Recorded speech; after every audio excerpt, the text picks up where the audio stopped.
What up, AOK Mafia? It's your boy Artofkickz, and just like that, we back with another one.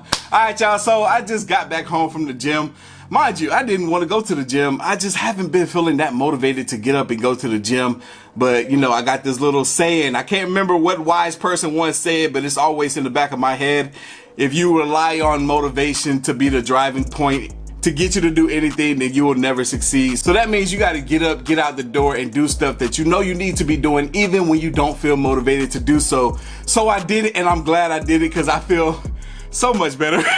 I woke up feeling extra groggy, super tired, just burnt out, but I made myself do it anyway, and I feel like I got energy, and it gave me the energy I needed. So yeah, I'm feeling real good. I slick want to go back, but they're not open as long as I need them to be for me to go back at the time I want to go. But anyway, besides all that, I was driving home from the gym, right?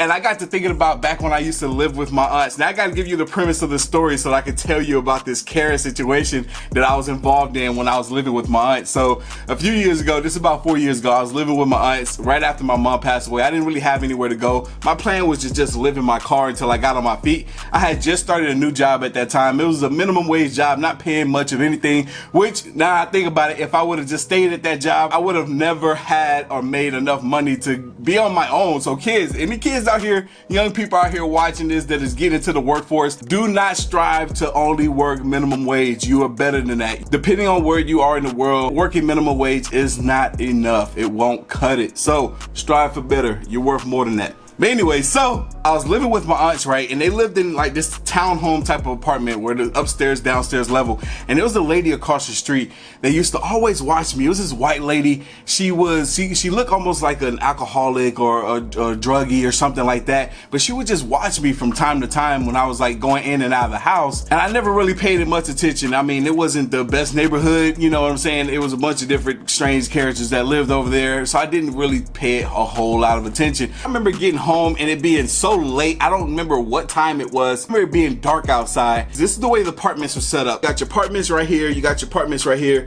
and then right in front of the apartments are these parking spots that are kind of slanted going along the front of the apartment complex. And there's a thin narrow drive right down the middle where you can only fit one car at a time. I parked right in the very first parking spot. I was about to get ready to get out of my car, and I noticed that that lady that was always like staring at me and giving me these weird looks, she was kind of driving a little like frantic, not at high speeds or anything. Like, I just noticed the way that she was driving was kind of odd. So I was like, you know what? Before I go in the house, I'm just gonna sit right here in my car and make sure she doesn't hit me as she's trying to pull out of this parking lot.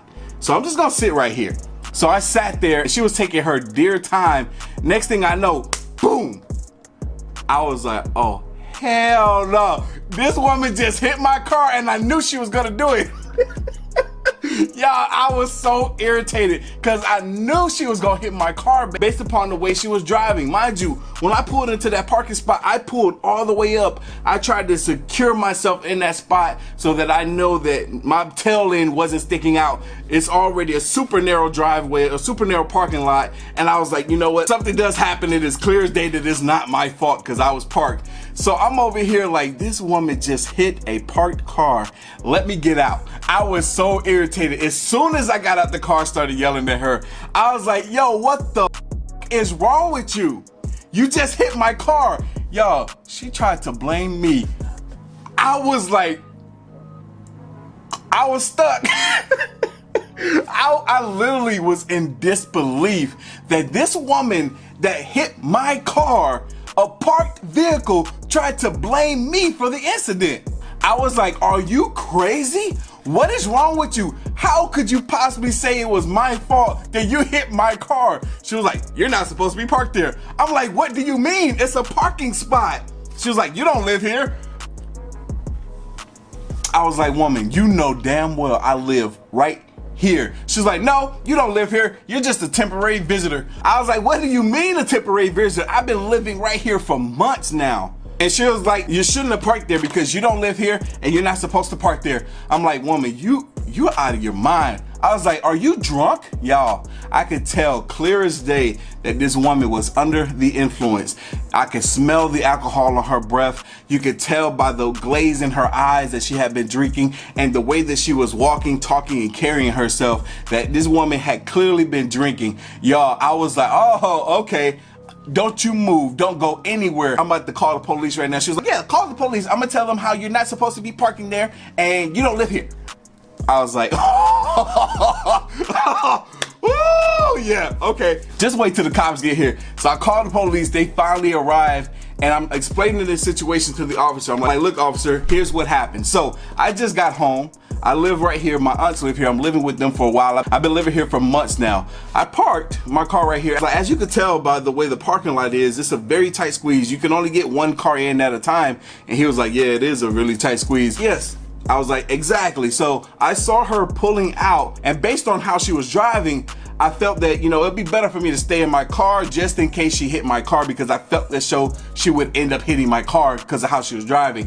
And that's exactly what happened. I was like, she hit my car, but yet she's blaming me for hitting a parked car that I was sitting in. And that's when she went crazy. It was like, officer, he does not live here. He does not supposed to be parking there because he doesn't live here. And I was just letting her go. I'm just sitting there smiling. I was like, she is not using logic right now. I'm like, this cop is about to get her. Thinking to myself, arrest her, take her to jail. I'm like, yes, please take her to jail. But what ended up happening was the cop told me, hey, I got this, you chill over there, I got this. He went off to the side and talked to the woman a little bit. He came back and I could see the woman just kind of like calm. And I'm like, sir, officer, are you not gonna arrest her or at least ticket her? He's like, no, I'm gonna let her, go in the house and settle down a bit. I'm like, are you serious? I'm over here like, I can't believe this woman, drunk as she is, he could tell that she was drunk. He didn't even acknowledge the fact that she had been drinking. It was clear as day. You can smell it. You didn't even have to be in her face to smell the alcohol on her breath. He didn't even acknowledge that. He just let her go into the house as if everything was okay. I'm like, officer, you're not gonna arrest her or at least ticket her? He's like, nah. He's like, you guys are all right? I'm like, yeah, I'm fine, but she was about to get into her vehicle and drive off drunk on the road. He's like, yeah, so you have a great day. Got in his car and left. I went inside to tell my aunts I couldn't believe the situation. I'm over here like, she's gonna just get back in her car after he has left the scene, after he has drove off the premises, and she's gonna get in her car and drive to wherever she was going, intoxicated. And you guys, that's exactly what happened. About 45 minutes later, she was in that car and she was gone. And I was like, wow, two things happened here. For one, that was a carrying situation. And for two, that was the first time I had seen like firsthand what white privilege looks like. Now I can tell a few people that are watching right now are gonna get upset at the fact that I just made that statement. But in my eyes, that's what that was, because had it been me, I'm more than sure that I would have been put in handcuffs and taken off to jail. I'm more than sure if that was the case, I would have been arrested myself. If I was in her position or I was the drunk one and I hit a parked vehicle. Now, like I said, I can hear people in the comment section right now like, no, white privilege does not exist. I'm a white man myself. I've been a white man all my life. I've had numerous encounters with the law enforcement and none of them ended well. White privilege does not exist. No, that doesn't mean that white privilege does not exist. That means that it did not exist for you. Now, for some individuals, it depends on where you are, who you are, and who you dealt with, that the white privilege will take effect. And what I mean by that, where you are in the world, your demographic, your environment, who you are, what's your social status, and who you're dealing with. The type of person that will put you in the position of acquiring or obtaining the privilege that you may or may not have just received. And that's something that people need to understand about any type of privilege. People say that there's black privilege, and I'm sure there is to some extent, but it doesn't exist for all. But that was one of those situations that I had experienced, one of those incidents where the privilege took effect. I'm gonna just end it right here. I just really wanted to get that story about the Karen out to you guys. But what do y'all think? Was she in the wrong? Come on. I think that's a given. for the most part. She hit a parked car and she was drunk. Come on. Like, is she gonna get mad at me for it and blame me? Really? Karen, sit down. Anyway, y'all know what time it is. You like this video, hit that like button, hit that subscribe button. Stay tuned for more. As always, follow your boy right here on the gram, man. Twitter at Artofkickz. I'll catch you in the next one.